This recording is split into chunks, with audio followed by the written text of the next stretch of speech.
Trinamool BJP দালাল তাই করেনি, দিদির খাতির করবে বিজেপিকে, এটা আজকে না বরাবরই হয়ে এসছে। সামনেই বিধানসভা ভোট, ভোটের আগে তৃণমূলকে বিজেপির দালাল বলে আক্রমণ করলেন বহরমপুরের প্রাক্তন সাংসদ অধীর চৌধুরী।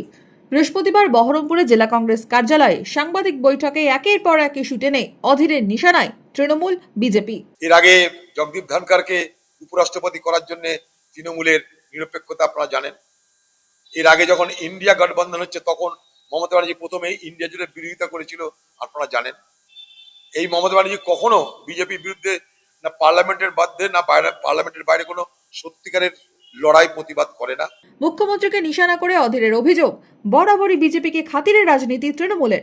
তৃণমূল দেখছে স্পিকারকে ম্যানেজ করা মানে বিজেপিকে ম্যানেজ করা, আর তো কিছু না।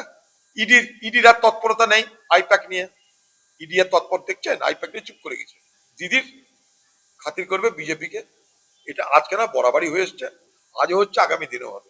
দিদিকে বেঁচে থাকতে গেলে, খোকাবাবুকে রক্ষা করতে গেলে, খোকাবাবুর ধন সম্পত্তিকে রক্ষা করতে গেলে বিজেপিকে দরকার। ভোট যত এগিয়ে আসছে ততই চড়ছে রাজনীতির পারদ, সরগরম মুর্শিদাবাদেও।